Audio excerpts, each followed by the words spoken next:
วัสดีตอนเช้าค่ะ สวัสดีตอนเช้านะคะในส้มกังในเจ้าค่ะวันเดียวก็มาถึงเฮอนะคะนะทั้งวันค่ะ วันนี้เราไปดูกันนะคะ วันนี้ก็จะตื่นสายหน่อยนะคะ ข้าวยังไม่สุกกำลังนึ่งอยู่เลยค่ะนี่แม่ งั้นเราไปดูกันนะคะที่นี่นะคะจะทานข้าวเหนียวนะคะดีกันค่ะนะจะกินข้าวเหนียวไว้ค่ะมีเมย์ให้ไว้กินข้าวเจ้าอากาศด้วยค่ะมาเรียนเด็กๆปองนะไปดูกันเลยนะคะตอนนี้ก็กำลังจะยกจากเตานะคะก็จะเป็นในห้องครัวนะคะวันนี้มีน้องมาช่วยกำลังนึ่งอยู่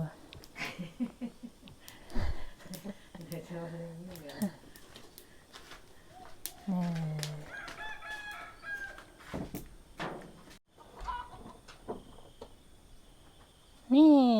ข้าวเหนียวนะคะข้าวเหนียวกินข้าวเหนียวได้ข้าวเหนียวเฮ็ดเป็นนางเมเฮ็ดจะนั้นเฮ็ดผกหลงโคไว้ดาวว่าจงเหรอผมโคไว้กันมันเต็นเอง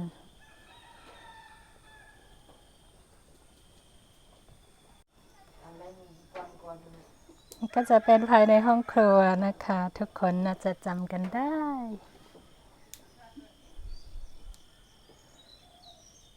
นั่นเป็นสิ่งไฟอ่ะnhớกินข้าวเหนียวไหลเหรอquan ngang đấy mà bị không bị chăm vụ trong qua nữa thâu nữa อากาศที่นี่นะคะก็จะหนาวเย็นเป็นพิเศษนะคะที่นานางตอนเช้านะคะอากาศหนาว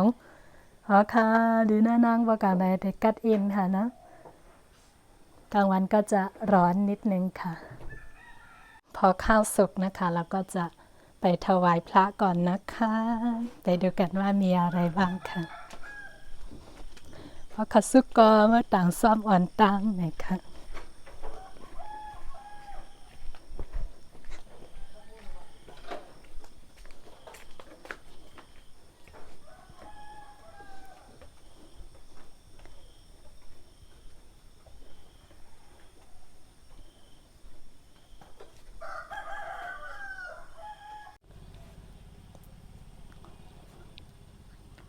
สิ่งที่เราถวายพระนะคะก็จะมีผลไม้น้ำนะคะแล้วก็ข้าวแล้วก็ขนมค่ะ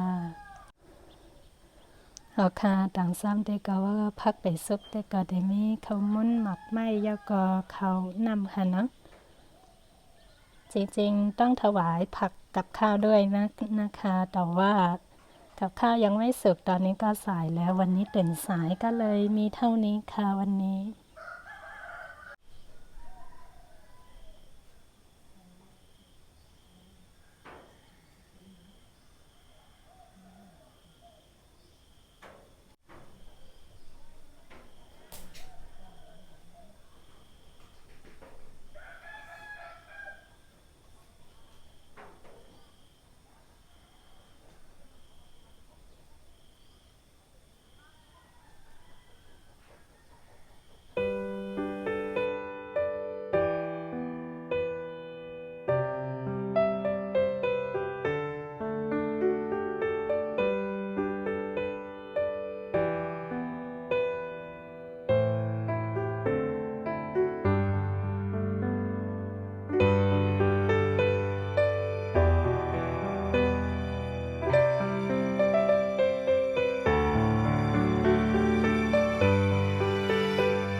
ก็เฮ็ดลองหมดใส่ยาวเอานะคะเนาะยาวพองด้วยนะว่าอะไรเฮ็ดทั้งหมดค่ะ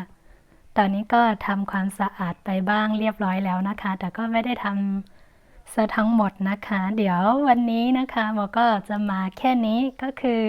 ทำความสะอาดบ้านทำโน่นทำนี่ซักผ้าอะไรนะคะเพราะฉะนั้นก็จะย้อนปอกันหน่อยกันค่ะเงินจ้ำใหญ่ๆน้ำตีปันแห้งค่ะไม่สงค่ะสวัสดีค่ะ